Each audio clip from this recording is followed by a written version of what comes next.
केंद्रीय कैबिनेट में जल्द बड़ा फेरबदल हो सकता है। इसमें कई युवा चेहरे के साथ पुराने अनुभवी नेताओं को जगह मिलने की उम्मीद है। इसमें ज्योतिरादित्य सिंधिया, दिनेश त्रिवेदी, भूपेंद्र यादव, अश्विनी वैष्णव, वरुण गांधी, जयांग सेरिंग, नामग्याल शामिल है। वहीं आपको बता दें कि इन नामों को तय करने में भाजपा के आला कमान ने काफी मशक्कत की है। इस पूरी कवायद में प्रधानमंत्री नरेंद्र मोदी और गृह मंत्री अमित शाह खुद शामिल रहे हैं। खबरें हैं कि राज्यों के मुख्यमंत्री की भी सलाह ली गई है। इसे लेकर पिछले कुछ समय से लगातार बैठकें की गई। अगले साल यूपी सहित कई राज्यों में चुनाव होने हैं। पिछले हफ्ता उत्तर प्रदेश के मुख्यमंत्री योगी आदित्यनाथ सिर्फ भाजपा नेताओं से मुलाकात करने दिल्ली पहुंचे थे। माना जा रहा है कि इन चुनावों को ध्यान में रखकर मोदी कैबिनेट में फेरबदल किया जा सकता है। गोवा, मणिपुर, पंजाब और उत्तराखंड विधानसभाओं का कार्यकाल मार्च 2022 में समाप्त होगा। वहीं उत्तर प्रदेश विधानसभा का कार्यकाल अगले साल मई तक चलेगा। ज्योतिरादित्य सिंधिया की मध्य प्रदेश में कमलनाथ सरकार को गिराने और उपचुनाव में 28 में से 19 सीटें जीतने में अहम भूमिका रही है। वह 1 साल पहले भाजपा से जुड़े हैं। ज्योतिरादित्य सिंधिया का कांग्रेस में काफी ऊंचा कद था। वह मनमोहन सरकार में केंद्रीय मंत्री का पद संभाल चुके हैं। वह पूर्व कांग्रेस अध्यक्ष राहुल गांधी के बेहद करीबी थे। वहीं त्रिवेदी कभी पश्चिम बंगाल की सीएम ममता बनर्जी के करीबी रहे हैं। वह बंगाल चुनाव से पहले बीजेपी में शामिल हुए थे। वह मनमोहन सिंह की कैबिनेट में रेल मंत्री रह चुके हैं। वहीं बिहार में बीजेपी की सफलता के पीछे भूपेंद्र यादव को अहम माना जाता है।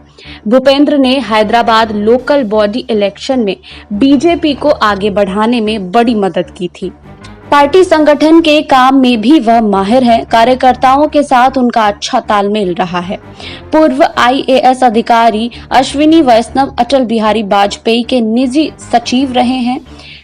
बीजेडी के समर्थन के साथ उन्होंने बिना किसी विरोध के राज्यसभा इलेक्शन जीता था।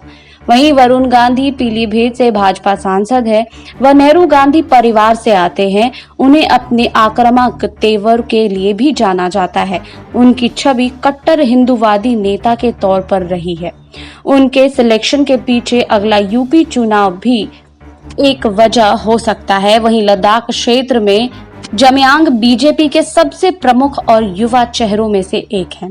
उन्होंने लद्दाख हिल काउंसिल पोल्स में बीजेपी के दबदबे को बनाने में मदद की थी। वहीं आपको बता दें कि कैबिनेट में बदलाव की अटकलें हैं। इसे लेकर प्रधानमंत्री नरेंद्र मोदी ने गृह मंत्री अमित शाह और भाजपा अध्यक्ष जेपी नड्डा के साथ बैठक की थी। मई 2019 दूसरी बार सरकार बनने के बाद मोदी ने इसमें कोई फेरबदल नहीं किया है। वहीं उत्तर प्रदेश में भी कैबिनेट में फेरबदल की संभावना बढ़ गई है। वहीं राजधानी में मुख्यमंत्री योगी आदित्यनाथ के 2 दिवसीय दौरे के बाद इसे हवा मिली है। वहीं इस दौरान सीएम ने भाजपा के शीर्ष नेतृत्व से मुलाकात की। योगी आदित्यनाथ शुक्रवार को प्रधानमंत्री नरेंद्र मोदी और बीजेपी अध्यक्ष जेपी नड्डा से मुलाकात किए। गुरुवार को वह गृह मंत्री अमित शाह से मिले। हालांकि छोटे छोटे ग्रुप्स में मंत्रियों से मुलाकात कर रहे हैं। पिछले 2 साल में उन्होंने जो काम किया है उसका जायजा लिया जा रहा है। वहीं प्रधानमंत्री के आधिकारिक आवास 7 लोक कल्याण मार्ग पर अब तक ऐसी 3 बैठकें हो चुकी है। इसमें भाजपा के अध्यक्ष जेपी नड्डा शामिल रहे हैं। सूत्रों के मुताबिक इस तरह की सभी बैठकें करीब 5 घंटे से ज्यादा समय तक चली है। कोरोना की दूसरी लहर के बाद इन बैठकों को बुलाया गया है। कई मंत्रियों ने प्रेजेंटेशन भी दिया है। वहीं शीर्ष भाजपा नेताओं की बैठक प्रधानमंत्री आवास पर हुई है। यह ऐसे समय हुई है जब एक दिन पहले गृह मंत्री ने अपना दल की अनुप्रिया पटेल सहित उत्तर प्रदेश के पार्टी के सहयोगी दलों के साथ बैठक की थी। पटेल पहली मोदी सरकार में मंत्री थी, लेकिन बाद में उन्हें जगह नहीं मिली। इस बैठकों का फिलहाल कोई औपचारिक बयान नहीं आया है। पीएम मोदी, अमित शाह और जेपी नड्डा के बीच यह बैठक करीब 5 घंटे चली थी। वहीं अगले साल चुनाव से पहले यूपी में कैबिनेट विस्तार या फेरबदल की संभावना है। विधानसभा चुनावों से पहले पार्टी को मजबूत करने के लिए राज्य भाजपा इकाई में बदलाव भी बैठक के एजेंडे का हिस्सा हो सकता है। वहीं हाल ही में भाजपा के राष्ट्रीय महासचिव बीएल संतोष और प्रदेश प्रभारी राधा मोहन सिंह ने उत्तर प्रदेश में अगले साल होने वाले विधानसभा चुनाव के लिए पार्टी की तैयारियों की समीक्षा के लिए लखनऊ का दौरा किया था। संतोष ने राज्य के मंत्रियों और विधायकों से फीडबैक लिया था। इससे पार्टी के उत्तर प्रदेश में संभावित बदलाव की अटकलों को हवा मिली थी। खबरें थी कि केंद्रीय नेतृत्व की ओर से जुटाए गए फीडबैक के आधार पर उत्तर प्रदेश सरकार के साथ साथ पार्टी की राज्य इकाई में भी फेरबदल करने का फैसला किया गया। वहीं पूर्व केंद्रीय मंत्री जितिन प्रसाद की भूमिका पर भी केंद्रीय भाजपा नेतृत्व में चर्चा हुई है। वहीं जितिन ने कांग्रेस छोड़कर भाजपा का दामन थाम लिया था। उत्तर प्रदेश में एक प्रसिद्ध ब्राह्मण चेहरा प्रसाद के पिता जितेंद्र प्रसाद उत्तर प्रदेश में एक प्रमुख ब्राह्मण नेता के तौर पर जाने जाते हैं। वहीं आपको बता दें कि राज्यसभा सांसद ज्योतिरादित्य सिंधिया को ही केंद्रीय मंत्री में एंट्री मिलना करीब करीब तय हो गया था। माना जा रहा है कि प्रधानमंत्री नरेंद्र मोदी इसी महीने कैबिनेट का विस्तार कर सकते हैं, जिसमें सिंधिया को भी जगह दी जाएगी।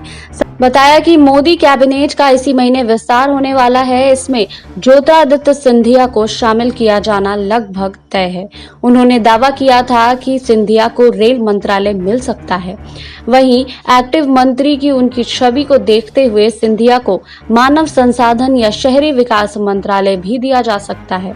वहीं करीब 15 महीने पहले सिंधिया ने कांग्रेस छोड़ बीजेपी का दामन थामा था। उसके दल बदल में मध्य प्रदेश में कांग्रेस की सरकार गिर गई थी। इसके बाद शिवराज सिंह चौहान नए मुख्यमंत्री बने और सिंधिया समर्थक विधायकों को अपनी कैबिनेट में शामिल किया था। तभी से सिंधिया को केंद्रीय मंत्रिमंडल में शामिल करने की चर्चा भी चल रही थी। वहीं मोदी सरकार में दूसरे कार्यकाल के 2 साल पूरे होने के बाद केंद्रीय कैबिनेट में फेरबदल की तैयारी हो रही है। प्रधानमंत्री नरेंद्र मोदी ने गृह मंत्री अमित शाह और बीजेपी के राष्ट्रीय अध्यक्ष जेपी नड्डा के साथ बैठक की। माना जा रहा है कि फेरबदल में कुछ युवा चेहरों को कैबिनेट में शामिल किया जा सकता है। सिंधिया के साथ 2 पूर्व मुख्यमंत्री महाराष्ट्र के देवेंद्र फडणवीस और असम के सर्बानंद सोनोवाल को भी मंत्रिमंडल में जगह मिलना करीब करीब तय माना जा रहा है। वहीं ज्योतिरादित्य सिंधिया इससे पहले 2 बार केंद्रीय कैबिनेट का हिस्सा रह चुके हैं। मनमोहन सिंह की कैबिनेट में उन्हें साल 2007 में पहली बार केंद्रीय सूचना और प्रौद्योगिकी राज्य मंत्री बनाया गया था।